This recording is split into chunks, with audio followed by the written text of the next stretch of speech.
Hello, I'm David R. Jones of the Community Service Society. On this episode of the Urban Agenda, we'll discuss the impact a new administration and a Republican-controlled Congress may have on urban communities and the many challenges they face. There are new concerns over issues of vital importance to the very poor, the working poor, and all New Yorkers, such as federal housing policy and fair access to benefit programs. My guest is the first Puerto Rican woman elected to the House of Representatives, Congresswoman Nydia Velazquez, whose district includes neighborhoods in Brooklyn, Manhattan, and Queens. Welcome to the Urban Agenda. Thank you, David. Whenever I talk to you, I mean, what you've achieved for all women, and we were talking somewhat earlier about the fact that you are now one of the only, if not the only, ranking in either house on committees. Correct. And you, the Small Business Administration Committee at this point. Tell our audience a little bit about what it's like as you came into this Congress and what it, how is it maneuvering through? Well, before we get into substance, what are you talking about, this session? This session or generally? You've been there now for a while. David, we shouldn't forget that this is a male institution, right. The United States Congress, and you have to really work hard to show the people there that you came in and that you earned your right to be there, you earned your right to represent and to be a voice for those most disenfranchised. So I've been working very hard in making sure that the needs of the constituents in my district are addressed. But also to make sure that they understand that this is our United States and that we shouldn't be divisive, that we need to find common ground on issues that are important, not only to urban America, but rural America too.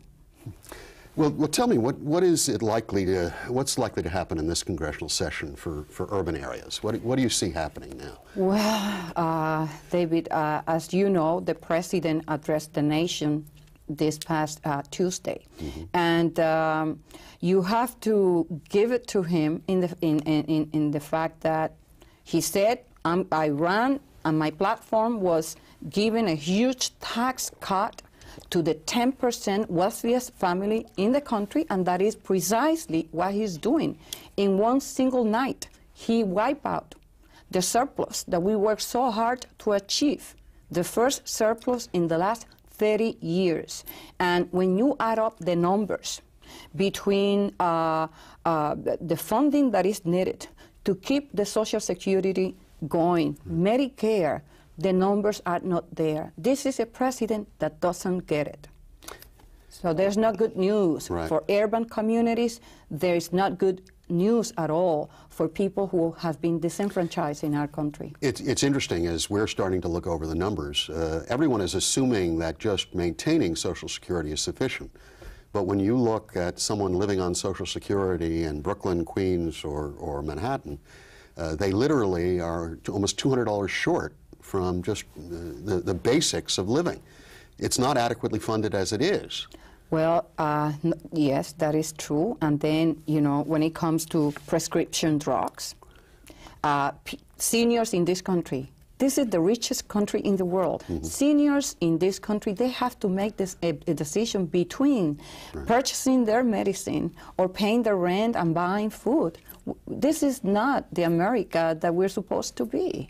On another issue that actually relates to seniors and others, in the older Congress, they managed to pass specific legislation that prohibited legal immigrants, people who are working in this country, from getting either Medicaid support or food stamps and a whole host of other programmatic things.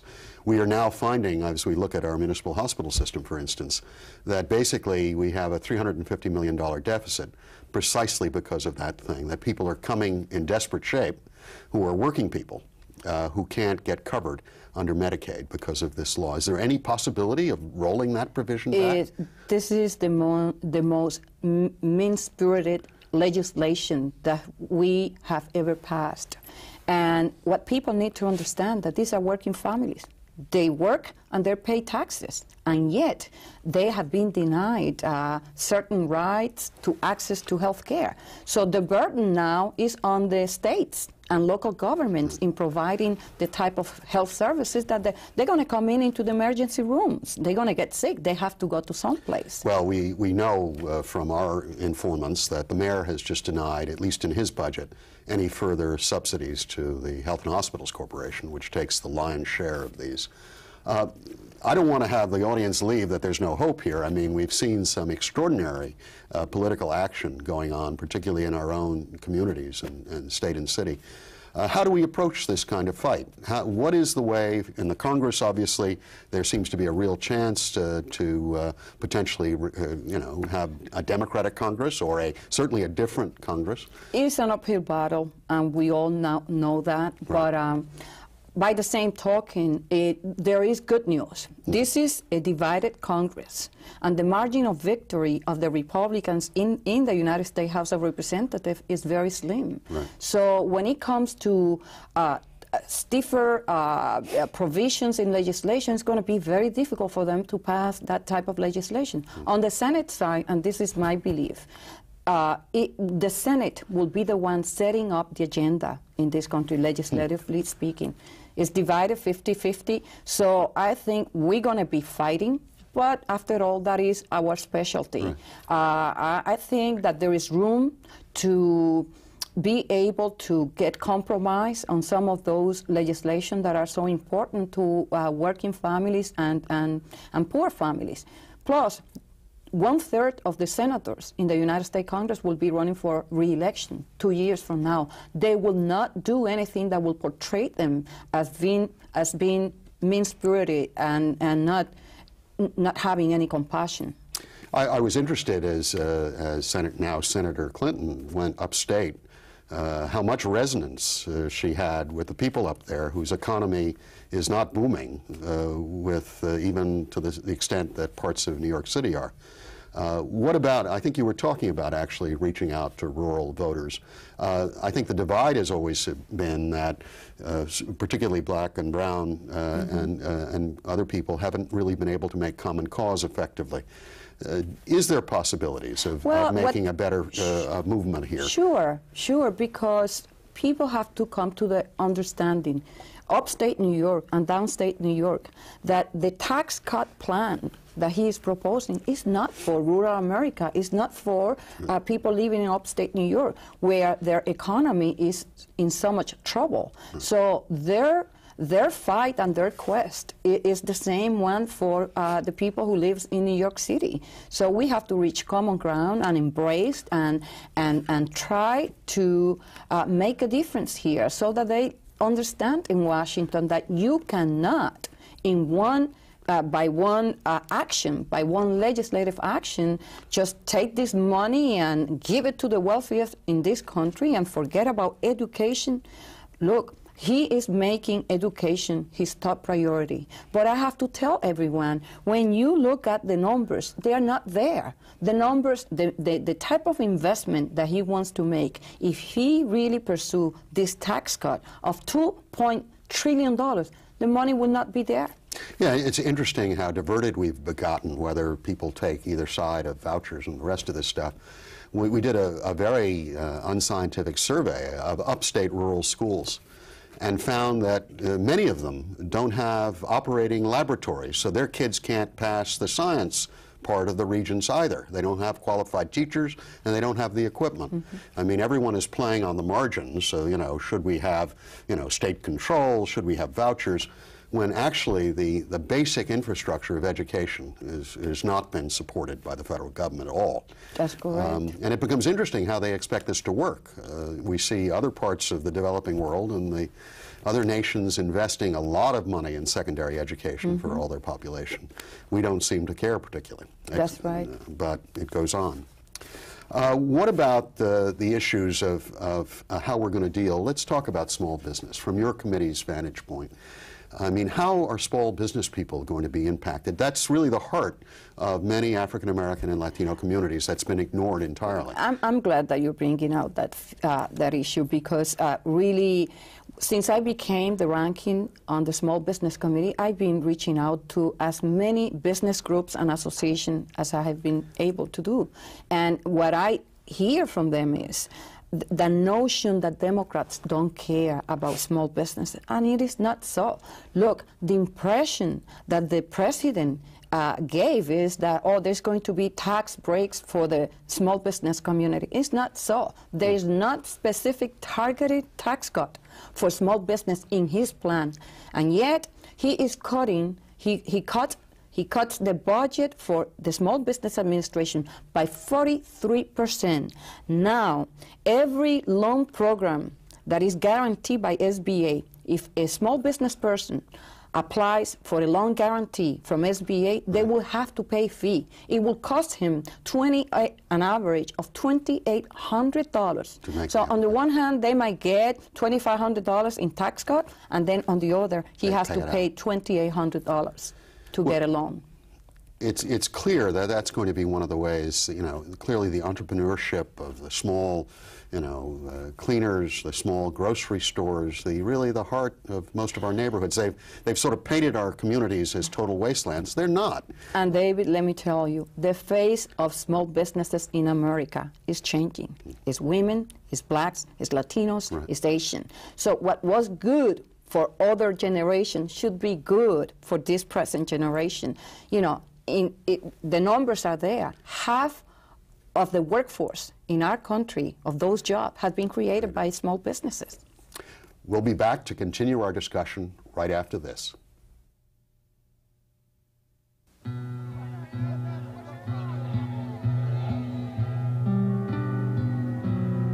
In America, you are not required to offer food to the hungry or shelter to the homeless. There is no ordinance forcing you to visit the lonely or comfort the infirm.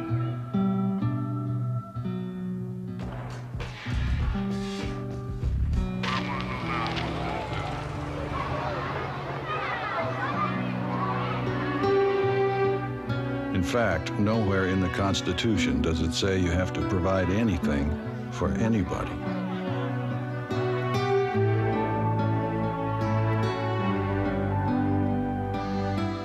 Thank you for all you've given.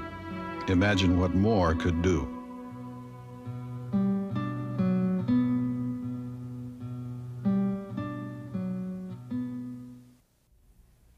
Welcome back to the CSS Urban Agenda. I'm David R. Jones, and my guest is Congresswoman Nydia Velazquez. Well, Nydia, let's talk about something else which has to be of importance to every New Yorker, which is the question of public housing. We have almost 180,000 units of housing, I think 600,000 people living in it. It's considered among the best housing, low-income housing in the city. Yet in the Congress, you'd think that this is one of the worst ideas ever imagined. There are all sorts of new rules that I don't think many in our audience recognize that have been imposed on those individuals in public housing. And could you talk to them? What's going to happen in Congress about some of those issues? Well, don't forget, David, that this is a Republican-controlled Congress. Right. And the ideology behind the Republicans is that there is no role for the federal government when it comes to public housing. They would love to see, to dismantle public housing. And it's outrageous. You know, we passed the public housing law when Rick Lassie was the chairman. It is, and it was, and it is one of the most punitive legislation that I have ever seen. It doesn't really strengthen public housing. What it does is that it tries, what the statement there is, you know, you gotta move out of public housing.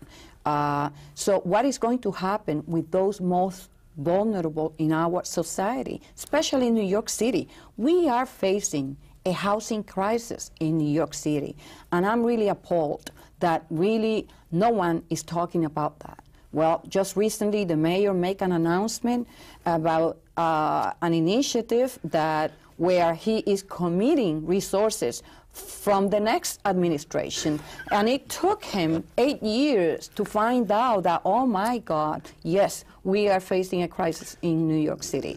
It was also because of a federal judge found that they had violated a number of people's rights by forcing, for instance, homeless individuals to sleep on floors.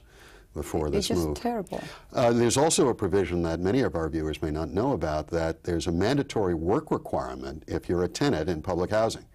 Can you tell us a little bit about how that's supposed to work? Yes, well, they have to perform, I believe, 20 hours a month of work. So because the understatement on that provision is that people who live in public housing not only are poor, but because they are poor, they're lazy.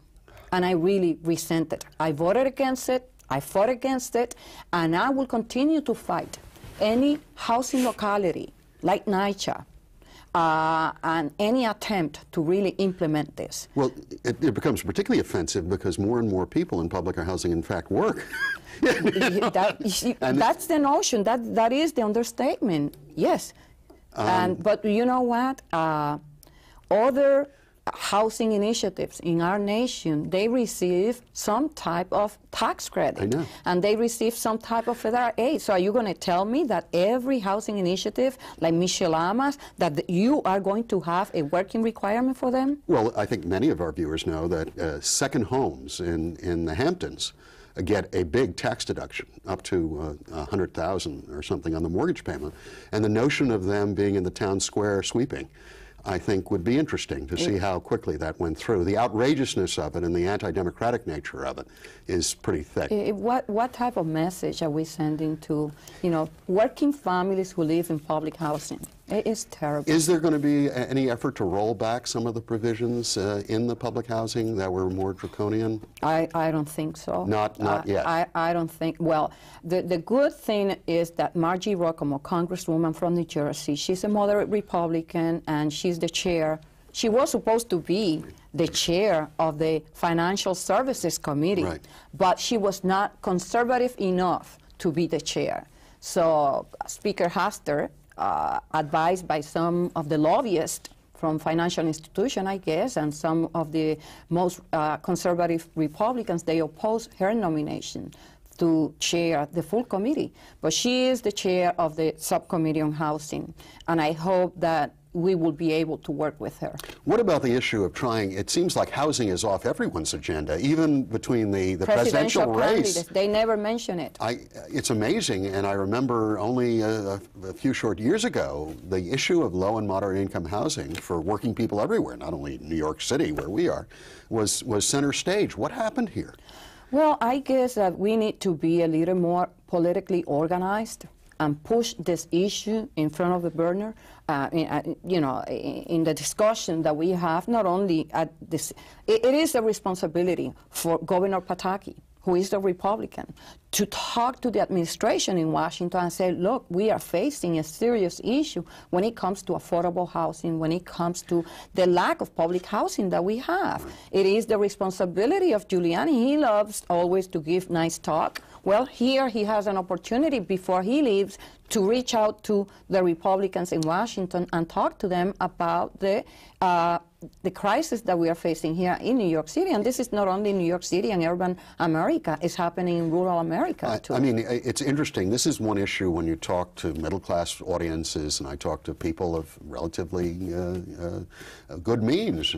They talk about their children coming back to the city and having to live tripled and quadrupled up because the city has made itself impossible for people of not only limited but middle-class means to get housing. It would seem that this should be a no-brainer as a bipartisan issue for helping people, working people now. I'm not even talking about the homeless, and I don't see it. We have to be more creative legislatively. Right now, I'll be working with Charlie Rangel because he's the ranking on the Ways and Means, and Barney Frank, who is the ranking Democrat on the Housing Subcommittee. I'll be introducing legislation that will increase from $300 million to $3 billion the low-income housing tax credit. Right. And so we could get more of the private sector into building more affordable housing. And also the 80-20, we will give tax credits to investors who will build affordable housing. This goes directly back into our first issue, though. If you have a tax cut of the magnitude we're talking about, I mean, even $3 billion maybe. I mean, that isn't even the cost of a little piece of the Star Wars, I assume, initiative. But those kinds of initiatives can't take off against the background of huge tax cuts. Yes. And I think that's the stated intent. Let's move to something else that's close to, I think, both of our hearts, is the issue of what's going to happen with welfare reform. The time limits are kicking in for New York State and the rest of the nation. This year. On December Right. of this year. We've already had estimates that 59,000 in the city alone, 71,000 for the state, will have to be without benefits. And these are the most vulnerable. Right. People suffering from some type of mental or physical disability, Right. very low education. So to help these people to find a job is going to be quite impossible. At a time now when we are seeing so many people being laid off, I don't know what is going to happen really. But I don't see any intent to reopen or revisit the issue of welfare reform. Even as it applies to some of the more draconian efforts that they did to immigrants and legal immigrants. Well, at least on the House side, we will have to see what is going to happen on the Senate side. Well, in New York State, of course, there's an emergency constitutional provision, which I don't think our taxpayers realize is now going to be, there's no federal intervention. It comes out of their tax bills. So all this money we were going to have to deal with our education system, our housing system, is going to have to be diverted away, and the federal government gives it away to other people.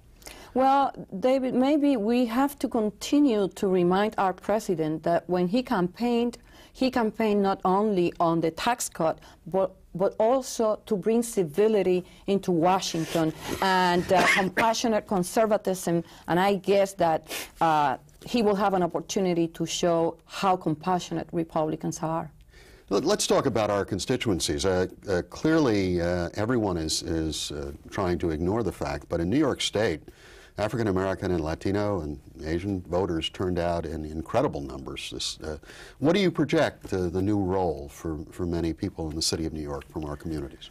Well, we saw not only during, for example, in the last senatorial race, right, and during Schumer's race too, the minority population came out in large numbers. It will continue to increase.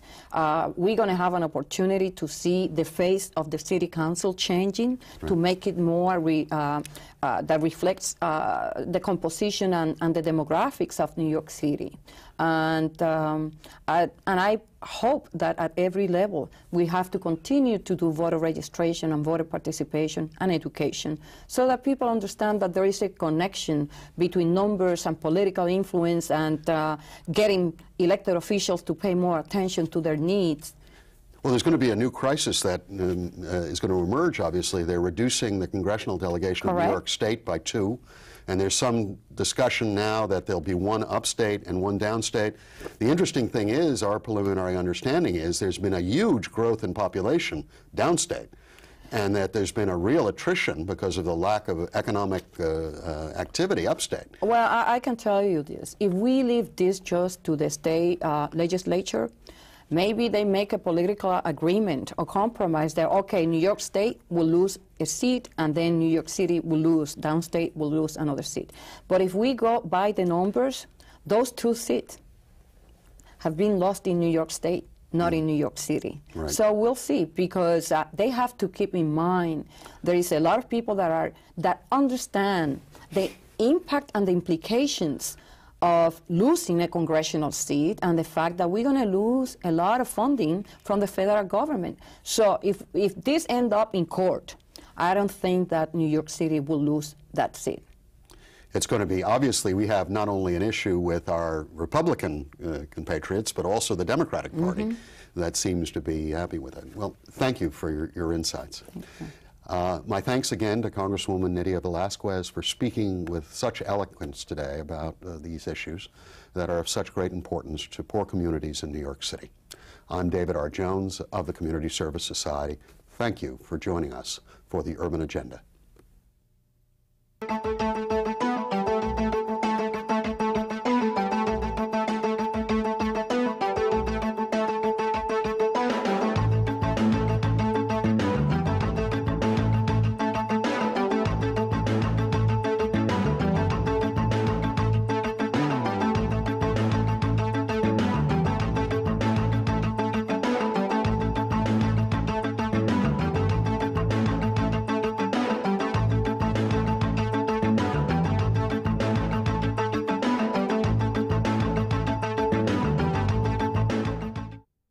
To comment on the urban agenda or for more information on CSS, contact Community Service Society of New York, 105 East 22nd Street, New York, New York, 10010.